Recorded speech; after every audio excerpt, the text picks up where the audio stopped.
The Beauty of Obedience by the Inspiring Christian. I'll begin this piece by sharing a little story about something that used to happen to me as a young girl. Whenever we went out in my dad's car and I heard a siren drawing near, I would watch my dad slow down, look around to see where the sound came from, and then manoeuvre the car out of the way. I'd watch the drivers of all the other cars do the same thing. Each driver responsible for their own vehicle, shifting their position to create a pathway for something else to come through. Without fail, this would make me cry. Every time the tears would well up, and I would turn my face away so no one could see.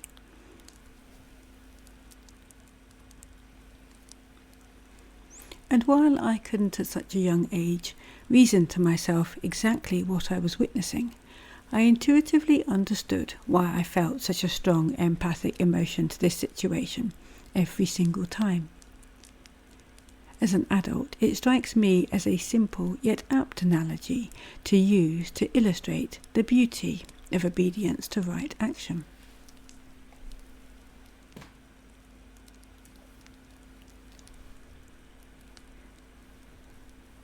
What in essence I was witnessing was each individual going about their own journey, doing their own thing, and not really paying much attention to anyone else except to follow the rules of the road and avoid collision. However, each knew precisely the right way to act when the greater need of a higher cause arose. Gone suddenly was any selfish ambition, any sense of comparison or competition, or the need to be out in front. The usual habit of thinking only of oneself dissolved into this higher and greater calling. Judgment and all personal preferences were for that brief moment suspended, and a silent but universally understood and smoothly choreographed action toward this greater need occurred. It made me cry as a child, because a part of me deep inside recognized this action as approaching something true, just, and good. Today I would act something holy, something of God.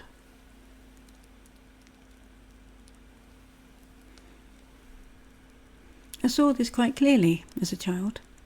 What seemed to me to be a very basic but obvious interrelational awareness of ourselves, our relationship to each other, and our relationship to everything around us, was apparently not shared by any of my young peers, my parents, or as far as my child mind and heart could tell, not many adults either. It was quite a shock. Something didn't feel quite right.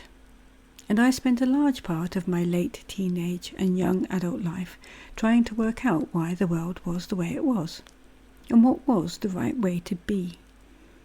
I was sure there was a right way to be, but what it was I could not find. It surprised me then to discover much later that it was in the metaphysical principles set out throughout the Bible and proper Christian practices that I would discover the only material that has really reconciled me to a beautiful and baffling world. The human condition laid out for us to see, and what we are called to do about it.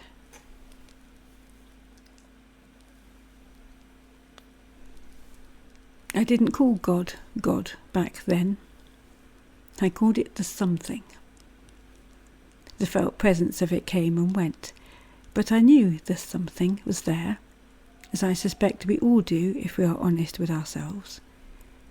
And it formed part of the soft, low background music to my life. Strangely, I didn't feel the need to go into it directly to find out what it was. It was there. That was comforting and sufficient. What I'd seen of organised religion had left me cold and unamused, so I read around it through the arts and sciences, the study of early philosophers, prehistory, nature and physics. And that was good enough for me at the time. Now, after some 50 years of living in the world, personal work, making mistakes, and lots of private study, talking about, writing about, and generally sharing my observations and experiences of what I now comfortably call God has become something I simply cannot not do. God is real.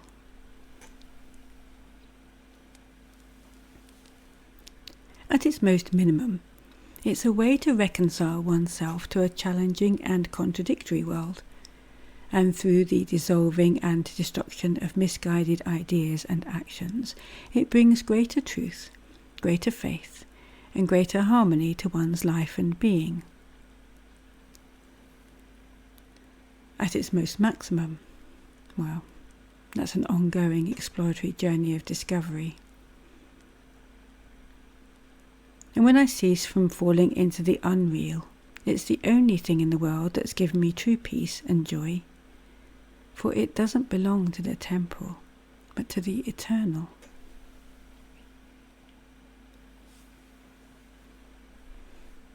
So it strikes me then that the child in the above story understood that there was a way of being that is infinitely more satisfying and real, and that on extrapolation it can come to form the basis of a more fulfilling and wholesome life, culture and nation that can only be as a result of obedience to this higher calling, obedience to God.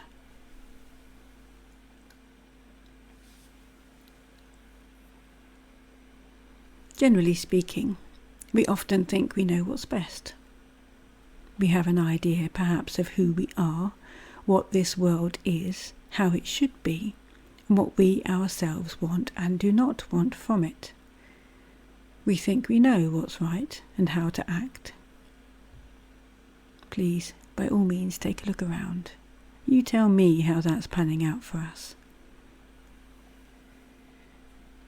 Consider, though, whether what we are often really responding to are our own hard-to-see and sometimes erroneous thought patterns, our dissatisfaction with ourselves and with others, and our confusedness over this part astonishing and part troubling existence. If this be the case, and it is for all of us to varying degrees, and at various points of our sojourn here, then we blur for ourselves the ability to see clearly not only what's important, but what is actually being asked of us. So many unwrapped gifts just for you.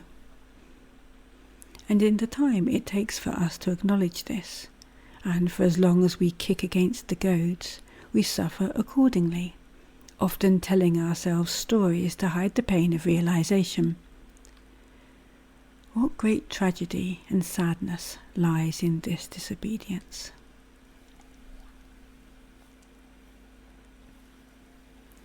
So how can we see and then respond to the beauty of obedience?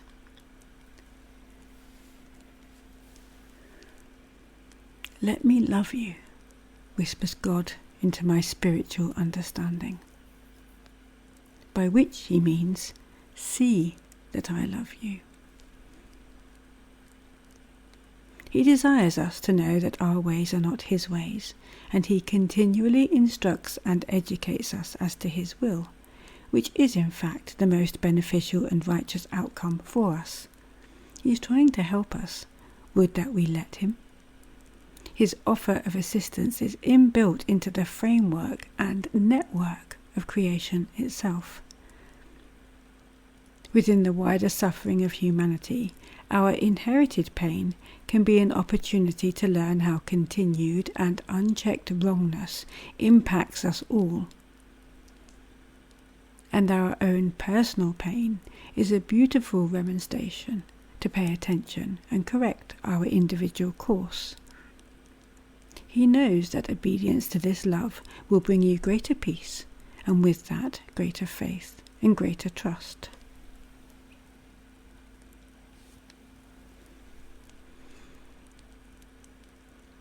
We might then ask the question, how this actually works in practice. How do we know what it is to obey God? God is immutable, What is immutable must be true. The closer then that we can come to being obedient to truth, the closer we come to being obedient to God and learning His ways for us. Obedience to truth involves loss, but what you lose was false, and no real harm can come from losing what was false, although it may sting a little. Cast off then the false conceptions of self, false conceptions of truth, false conceptions of whatever it was that you sought in which you believed you would find fulfillment, peace and happiness.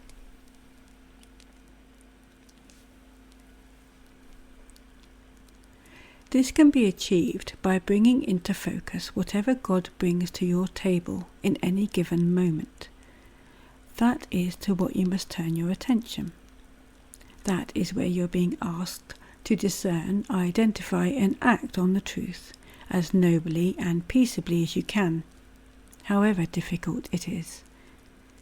You might not get such an opportunity again, or not for a very long time at least, and the pain associated with falsehood will continue. I mean that in all seriousness. This does warrant your close attention. In my case, sometimes this meant making a tough decision. Sometimes an apology was in order. Sometimes my conscience made me wince. Sometimes God simply took me out of the equation altogether, and with time I received insight. As we grow, increasingly the Holy Spirit instructs a truer, purer seeing.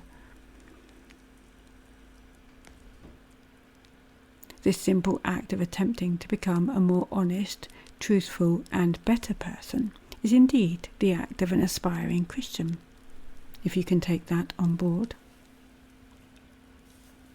It purifies you. It slowly dissolves the darkness within, making way for more light to enter. This may initially be an intellectual exercise, but as ever it must become an embodied and living fulfillment in the hearer. Truth is truth, no matter from what district it comes, but only its full embodiment changes a person's inner and outer being. And what is the result of this effort? A truer, warmer, more gracious existence, and a steadfast faith that can hardly be shaken by the shifting sands of time and change.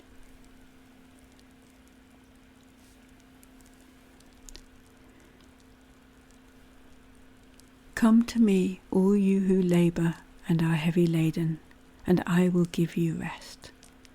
Take my yoke upon you and learn from me, for I am gentle and lowly in heart, and you will find rest for your souls. For my yoke is easy, and my burden is light. Thanks for listening.